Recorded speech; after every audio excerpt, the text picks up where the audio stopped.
আলেমদের উস্তাদ, ওস্তাদুল আসাতিরা শাইখুল হাদিস আল্লামা আজিজুল হক সাহেবকে জেলে পুড়িয়েছিল। এরপরে এ পর্যন্ত ক্ষান্ত হয়নি।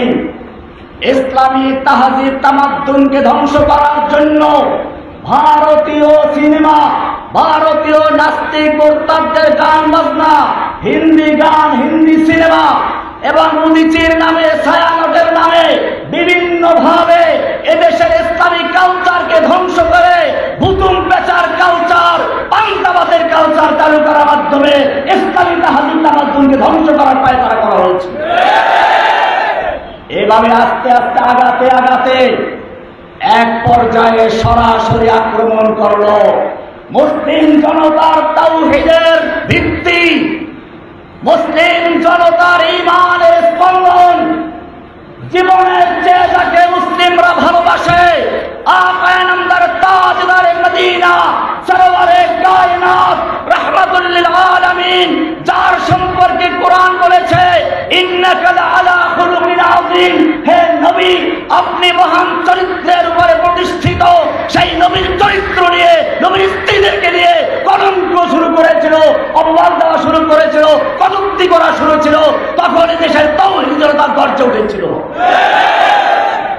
আমি আদালতেও বলেছিলাম এই জাতীয় অপরাধ হয় তাহলে আমি 3 নম্বর অপরাধী, আমি 3 নম্বর অপরাধী। কারণ এই আয়াতটা নাযিল করেছেন স্বয়ং আল্লাহ, নাযিল করেছেন রাসূল সাল্লাল্লাহু আলাইহি ওয়াসাল্লামের উপরে। আমরা শুধুমাত্র রেলি করছি, আপনাদেরকেও শোনাচ্ছি।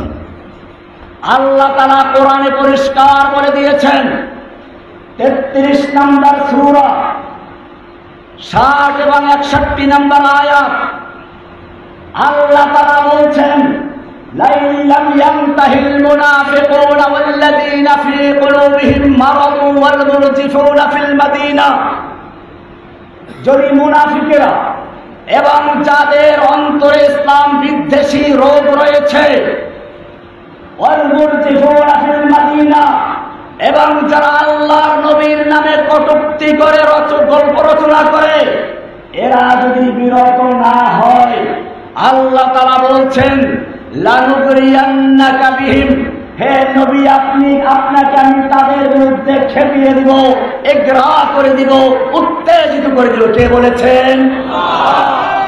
এরপরে শুনুন কি বলছেন, সুম্মা লা ইউজাবিরুনাকা ফিহা ইল্লা কালিলা, এরপরে তারা আপনার শহরে, আপনার দেশে আর থাকতে পারবে না, সামান্য সময় থাকতে পারবে, তাও মালউনিনা, অভিশপ্ত হয়ে।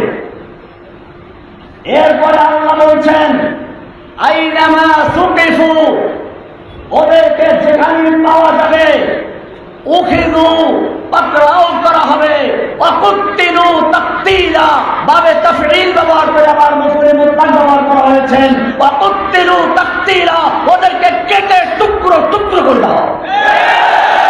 বাণীটা ছিল কার? নাযিল হয়েছে কার উপরে? তানজিলুম মির রাব্বিল আলামিন, রব্বুল আলামিনের পক্ষ থেকে নাযিল হয়েছে। কার উপরে?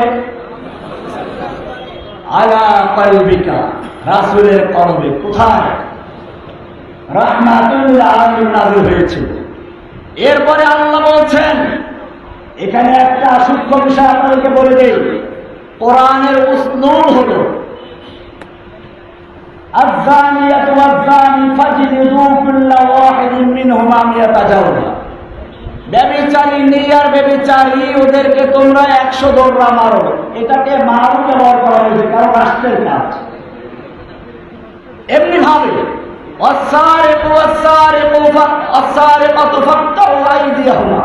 আমাদেরকে বলে আপনারা কেন বিচার হাতে নিলেন?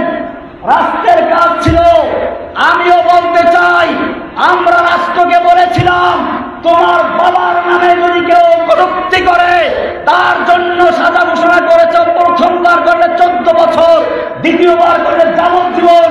তোমার বাবার জন্য তুমি আইন করতেই পারো, আমাদের কোনো আপত্তি নেই। কিন্তু জেনে রাখো, তোমার কাছে তোমার বাবার যে মহব্বত ভালোবাসা রয়েছে, তোমার কাছে তোমার বাবার যে মূল্য রয়েছে, একজন মুসলিমের অন্তরে আল্লাহ এবং রাসূলের মহব্বত তার যে লক্ষ কোটি গুণ বেশি রয়েছে।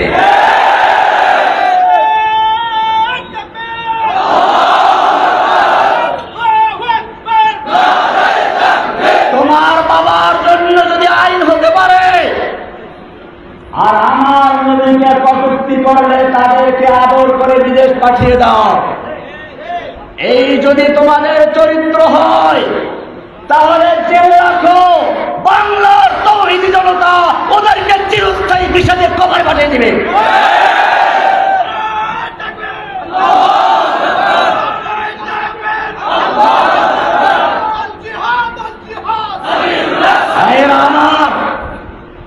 আল্লাহ তাআলা এরপরে বলছেন সুন্নাতাল্লাহি, এটাই হচ্ছে আল্লাহর নীতি। ওয়ালান তাজিদা লিসুন্নাতিল্লাহি তাবদীলা, আল্লাহর এই সুন্নাতে কোনো পরিবর্তন পাবে না। তার মানে হচ্ছে আল্লাহর নবীর সে আগমন থেকে শুরু করে কিয়ামত পর্যন্ত এই আইন বলবৎ থাকবে। তবে আপনাদেরকে এখন আমরা বলছি, এখন আমাদের কর্মসূচি হচ্ছে কেউ নিজের হাতে আইন তুলে দিবেন না, কারণ একটা প্রেক্ষাপট তৈরি হয়েছে। এখন আমাদের কাজ হবে কি শুনুন, আমরা ইঁদুর বা গোড়া মারবো না, মশা মেরে হাত নষ্ট করবো না। আল্লাহর নবী যখন মক্কায় ইসলামের দাওয়াত দেওয়া শুরু করলেন, আবু বকর, ওমর, ওসমান, হামজার মতো লোক আল্লাহর নবীর সঙ্গে রয়েছে। ইচ্ছে করলে কয়েকটা মূর্তি ভাঙতে পারতেন না? ভেঙেছিলেন? কেন ভাঙেন নাই? এটা খুব ভালো করে বুঝতে হবে, কারণ যদি ওই সময় কয়েকটা মূর্তি ভাঙতেন, ওরা আবার বানিয়ে নিতে কিছু এসে যেত না। তাই আল্লাহর নবী ওই সময় মূর্তি ভাঙার ক্ষমতা থাকা সত্ত্বেও মূর্তি না ভেঙে তিনি কর্মসূচি নিলেন, মানুষের মনের ভিতর থেকে মূর্তিগুলো ভেঙে চুরমার করতে হবে। এখন আমাদের কাজ সেটা, বাংলার জমিনে প্রত্যেকটা মানুষের অন্তর থেকে মূর্তির মহব্বতকে ত্যাগ করে, দেখেন না মূর্তি কেমনে ক্রেন লাগিয়ে টেনে তারপরে ভেঙে দিয়েছে। ইনশাআল্লাহ আমাদের এখন থেকে কাজ হবে তাওহীদ কি আমানত सीनों में है हमारे, आशा नहीं मिटाना नामो निशा हमारा। আমরা প্রতিটি মানুষের অন্তরে তাওহীদের বীজ বপন করব, তাওহীদের চেতনা তৈরি করব। ইনশাআল্লাহ সেই মুসলমানরা বাংলার রাস্তার মোড়ে মোড় থেকে সব মূর্তি নির্মূল করবে ইনশাআল্লাহ। আমরা বিজয় লাভ করার পরে মূর্তি ভাঙবো, এখন আর খুচরা মুচরা মূর্তি ভাঙবো না, এখন আর খুচরা মুচরা আমরা ভাঙবো না। ইনশাআল্লাহ 2030 সালে বাংলাদেশের সংসদে, বাংলাদেশের গণভবনে, বাংলাদেশের আদালতে ইসলামের কালেমা খচিত লা ইলাহা ইল্লাল্লাহ খচিত পতাকা উত্তোলন করে উঠবে ইনশাআল্লাহ। ইনশাআল্লাহ সব কিছু বিচার করবে ইনশাআল্লাহ।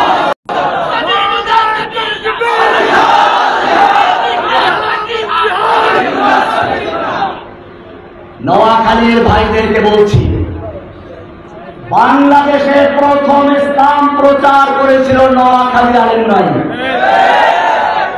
আমি নিজে আমার 3 পুরুষ পড়াশোনা করেছি মক্তবে আমার নোয়াখালী হুজুরের থেকে। আমার মক্তবের হুজুর এখনো জীবিত আছেন, গোলাম মুস্তাফা নাম, তার বাপ নোয়াখালী থেকে গিয়ে আবার হয়েছিল ওখানে, এখন তিনি আছেন, তার সন্তানরা আছে, কয়েক প্রজন্ম এখনো তারা আমাদেরকে কোরআন শিক্ষা দিয়ে যাচ্ছে। সেই নোয়াখালীতে আসতে পেরে আপনাদেরকে দেখে আমার জেল জীবনের সমস্ত ক্লান্তি ভুলে গিয়ে, কষ্ট ভুলে গিয়ে আপনাদেরকে বলবো তাওহীদের জন্য ইনশাআল্লাহ আমাদের ঝাঁপিয়ে পড়ো। নোয়াখালীর থেকে যে হয়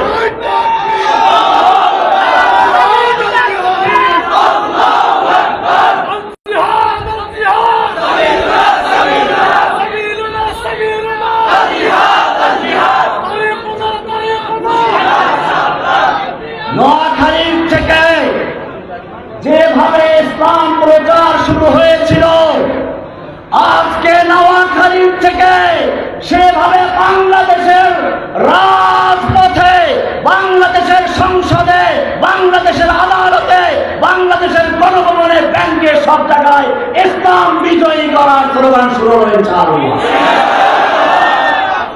ভাইরা আমার, অনেকেই প্রশ্ন করেন নবীওয়ালা কাজ কি? আমি আপনাদেরকে জিজ্ঞেস করতে চাই, আল্লাহ তাআলা তার রাসূলকে হেদায়েত এবং কোরআন দিয়ে হেদায়েত দিয়ে এবং কিতাব দিয়ে কেন প্রেরণ করেছেন? কোরআনের উত্তর আছে কিনা? হুয়াল্লাযী আরসালা রাসূলাহু বিল হুদা ওয়া দীনিল হাক্কি লিইয়ুযহিরাহু আলাদ দীনি কুল্লিহি। আল্লাহ তাআলা তার রাসূলকে পাঠিয়েছেন হেদায়েত দিয়ে এবং দ্বীনে হক দিয়ে। কি দিয়ে? দ্বীনে হক দিয়ে। কেন?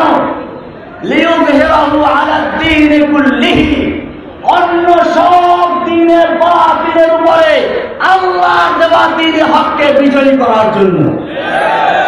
আল্লাহর দ্বীনে হককে বিজয়ী করব আল্লাহর রাসূলের তরিকায় না ভিন্ন তরিকায়?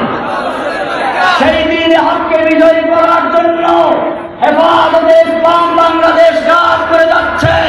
যখনই বাংলার বুকে ইসলামের উপরে আঘাত এসেছে, 13 সালে যখন নাস্তিক মুরতাদদের রূপে রাসূলের আলোচনাকে রূপে বাতিল আগমন করেছিল, হেফাজতে ইসলাম তখন ময়দানে ঝাঁপিয়ে পড়েছিল।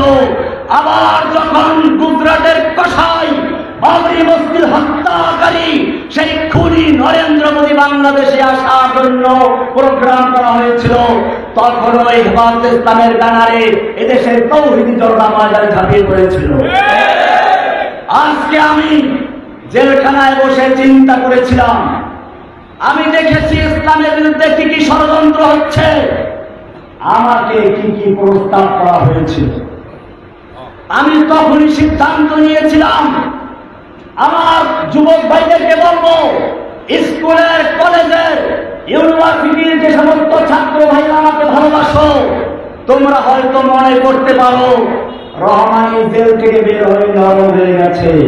বিষয়টা তা নয়, বিষয়টা মোটেইটা নয়।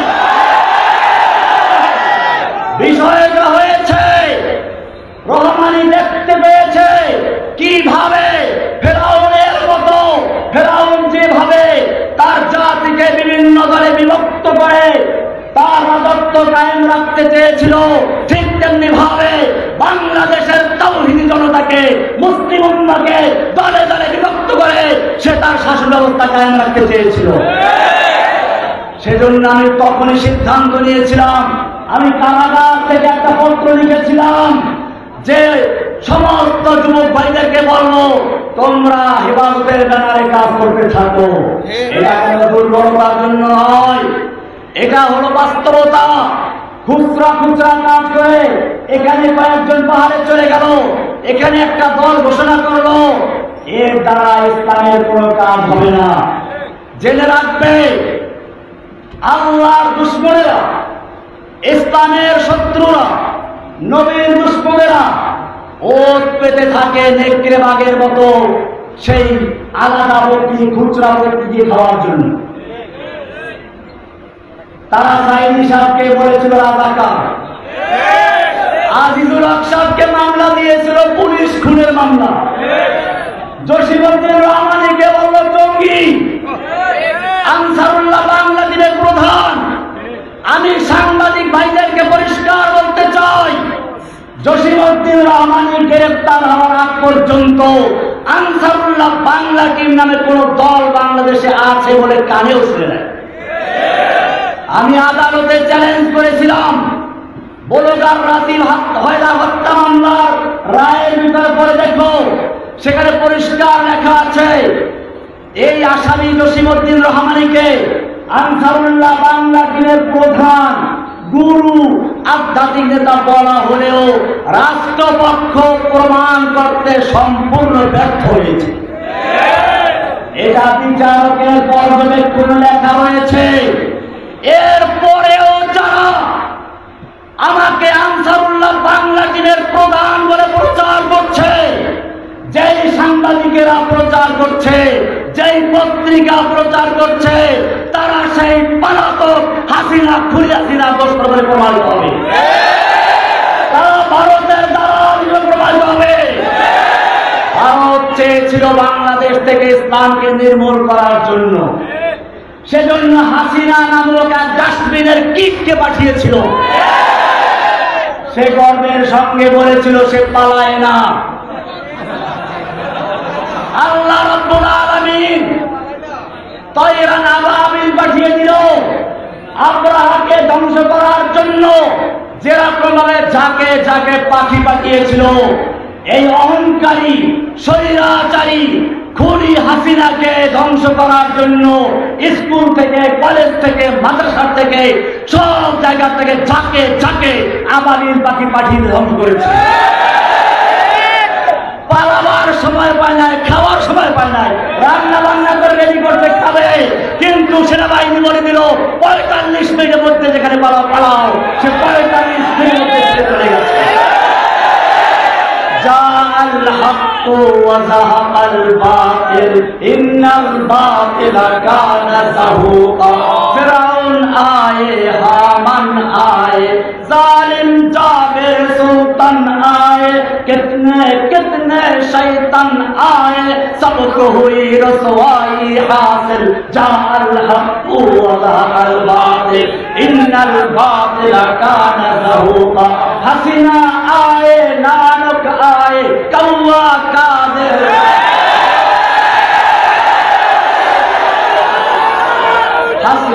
हसीना आए, नानक आए, कौवा कादिर। आनिस आए, कामल आए, नौफल आए, कितने कितने शैतान आए, सबको हुई रसवाई हासिल। जाअल हक्कु व ज़हक़ल बातिल इन्नल बातिला काना ज़हूक़ा।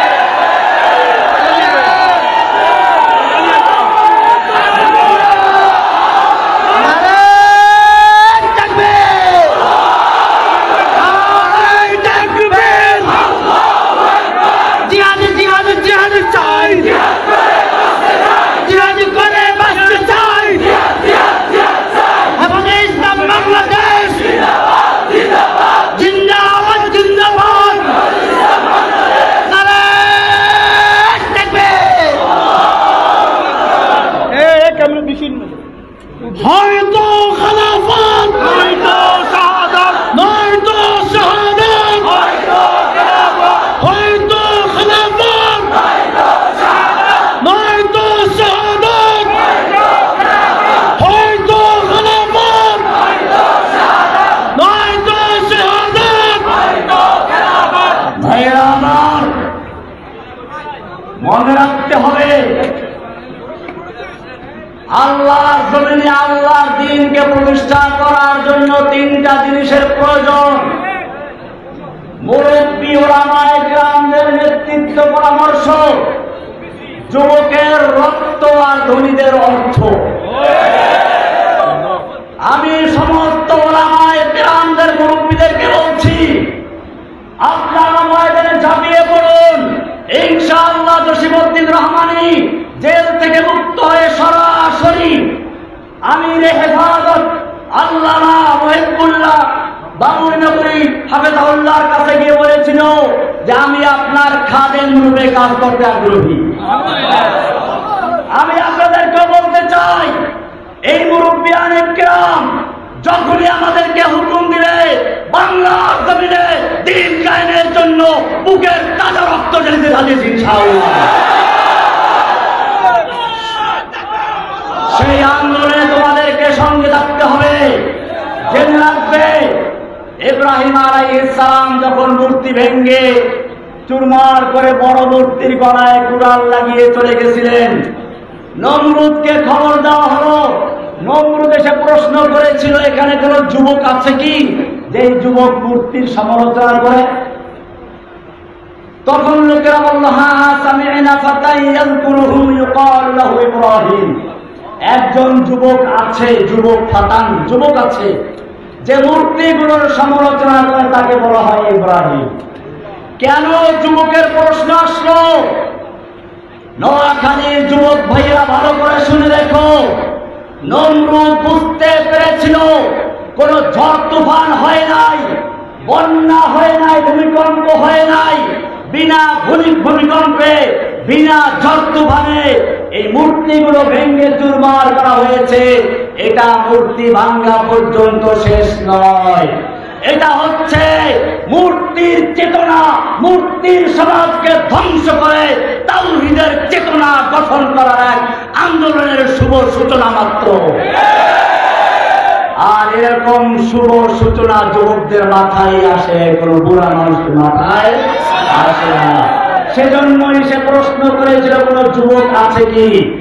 আমিও তোমাদেরকে বলবো, ফির তুঝে একবার করনি है जहां की रहबरी, फिर तुझे एक बार करनी है जहां की रहबरी, उठ खुदा के नाम लेकर फिर आलम बरदार होगा।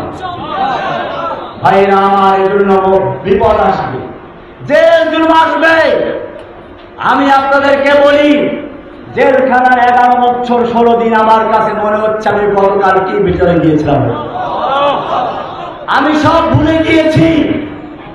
যখন দেখলাম এদেশের তাওহীদি জনতা আমাকে ভুলে নাই, স্কুলে যাই, কলেজে যাই, ডাক্তার, ইঞ্জিনিয়ার, এমনকি পুলিশ, সেনাবাহিনীর বিভিন্ন কর্মকর্তা কর্মী সকলেই যখন আমাকে সাবাস জানায়, ধন্যবাদ জানায় এবং বলে যে এগিয়ে যান, আমরা আপনার সাথে আছি, কদম বঢ়াও শেখ হামারে, হাম তুমহারে সাথ হ্যাঁ, कदम बढ़ाओ शेर हमारे, हम तुम्हारे साथ हैं, आपके एक इशारे पर हम জীবন দিতে के तैयार हैं। আমাদেরকে সেভাবে মাঠে নামতে হবে। আমরা আমাদের আমির হেফাজতকে জানিয়ে দিতে চাই, আমি না, এই শের বলতে আমি আমাদের আমিরে হেফাজতকে বুঝাচ্ছি, कदम बढ़ाओ शेर हमारे, हम तुम्हारे साथ हैं, आपके एक इशारे पर हम मरने को तैयार हैं। ভাইরা আমার, এজন্য বিপদ আসবে। কোরআন বলছে